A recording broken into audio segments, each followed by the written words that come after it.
evening everyone and welcome back to our channel. I am Twinkle Quatra from IME Law College and currently a legal intern at Lexis and Company, and today the topic that I am going to start is free consent. So in my previous video I have told you about that what is free consent and what are the things that doesn't lead to free consent. So I have discussed section 15 and 16 of Indian Contract Act, and in this video I will tell you about rest of the section that doesn't lead to a free consent, that are 17, 18, 20, 21 and 22. So section 17 is of fraud. So let's just read out from the Bare Act what is fraud. So basically fraud is the act that is done by a person or an agent so that with the intention to deceive the other party, and the Bare Act language is also same. There are 5 acts that are given in Bare Act due to which the fraud will be committed. First of them is the suggestion as a fact of that which is not true by one who does not believe it to be true. It means you are telling a false statement, or giving a false statement, and you are doing a fraud by giving that false statement. You know that that statement is false, but then also you are giving that statement. First is that. Second is the active concealment of a fact by one having knowledge or belief of the fact. It means that active concealment मतलब कुछ material fact है, कोई अगर तुम लोग contract में आई हैं दो पार्टी, कुछ मटेरियल कुछ इंपॉर्टेंट कंटेंट है, कुछ इंपॉर्टेंट इन्फॉर्मेशन है और वो छुपाई जा रही है, दैट मीन्स फ्रॉड हो रहा है. Third is a promise made without any intention of performing it. If one of the party is doing promise that yes we will perform this duty और this or that, but the intention is wrong and they are never going to perform that duty, then also they will be liable for fraud. Fourth is any other act fitted to deceive, or other than these 3 acts, any other act that will lead to deceive of the other party. And last is any such act or omission as the law specially declares to be fraudulent. And obviously the acts that are fraud in the eye of law, that acts are all will come under section 17. So there is an explanation given in section 17. It means mere silence is not fraud. So what is this? It means that if you are silent and it's there is no any duty because that you have to speak, or there is no foundation that you have to speak, that means you are silenced by your will, then it will not become under fraud. It says mere silence is no fraud when if it result is to conceal fact likely to affect the willingness of a person to enter into a contract. So it means, let's just take an illustration. It is a very good illustration. Through that you will understand.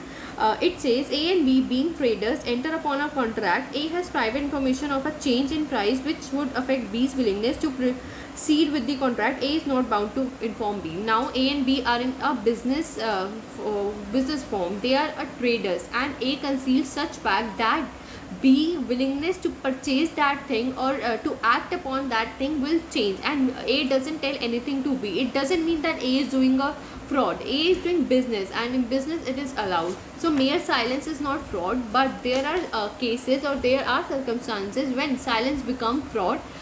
So I will discuss that also. One is when a person keeping silence is under duty to speak. So it is your duty to tell the other person that this thing is going to happen or this is going on, and then also you don't tell, then you have committed fraud. Second is silence is something itself equivalent to speech. So sometimes it happens that silence is equals to speech.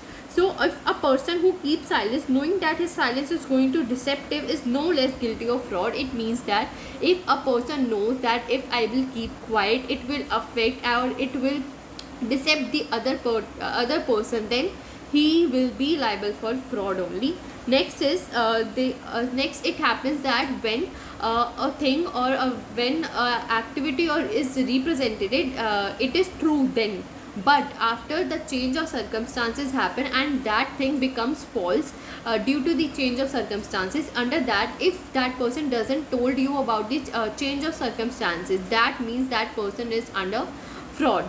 But if he tells you about the change of circumstances, then he will not be under liable for fraud. Now when a person voluntarily speaks half truth but resists to speak the another half, then also he will be liable for truth. So if a person speaks half truth, so it is his liability to tell you the full truth, otherwise he or she will be liable for fraud. Now it was section 17. Now let's just discuss section 18, that is misrepresentation. So let's just read the bare act. First, it says misrepresentation means and includes. First part is the positive assertion in a matter not warranted by the information of the person making it, of that which is not true though he believes it to true. So it means that if a person makes some statement and he believes that statement is true, but the statement in general is not true, that means it is the mistake, and it is misrepresentation. It is not the fault of that person, because he believes the intention was not wrong. He believes that it is a true statement, that's why he told you, but it in general it is not true, so he will be under misrepresentation, not fraud. Next is any breach of duty which without an intent to deceive gain an advantage to a person committing it or anyone claiming under him by misleading another to his prejudice or to the prejudice of anyone claiming under him. It means that if we know that the statement I am making is true, but he gains something, he gains some benefit, and in general the statement is not true, but he gains some benefit, and or anyone claiming under him by misleading another to his prejudice or to the prejudice of anyone claiming under him. So basically it is a breach of duty, right? Second point is telling us breach of duty. It means any breach of duty which brings an advantage to the person committing it by misleading the other to his prejudice is a misrepresentation. It intend to meet all the cases of constructive fraud. So under this all the cases of constructive fraud will come. So it is a breach of duty. It is your duty to tell the people the truth. You cannot take the defense of misrepresentation if your intention was wrong.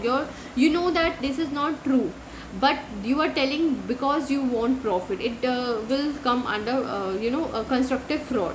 And next, third is causing, however innocently, a party to an agreement to make a mistake as to substance of the thing which is subject of the agreement. So it means that if you are telling false statement by mistake about subject matter, not about the whole contract, but the small part of the contract, that is a subject, and that thing is the important for the contract.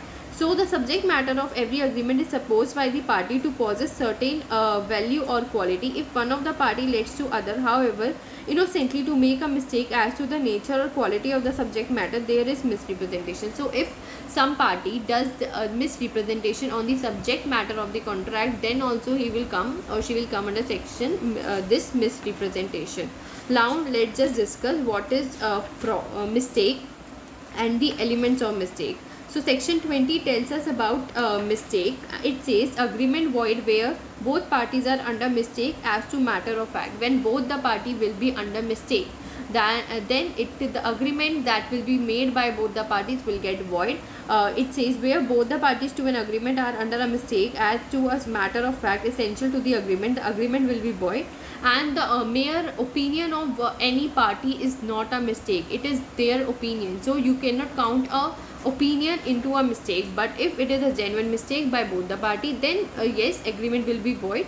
So section 21 says effect of mistake as to law. So a contract is not voidable because it was caused by a mistake as to any law in force in India, but a mistake as to a law not in force in India has the same effect as a mistake of fact. So there should be the mistake of fact, not a mistake of law. You cannot say that this law was not known to us. Yes, it could be the mistake of facts. You can say these facts were not known, but law, you should always know the law.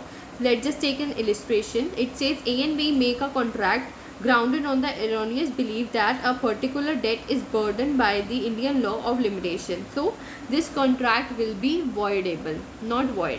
Now section 22 says contract caused by mistake of one party as a matter of fact. So here the one party is liable for mistake and other party does anything. So a contract is not voidable merely because it was caused by one of the party to it being under a mistake as to a matter of fact. So if one party does a mistake, it doesn't mean that the contract will get void. Now just discuss what are the limitations of mistake. So there are certain limitations. First is mistake of both the parties.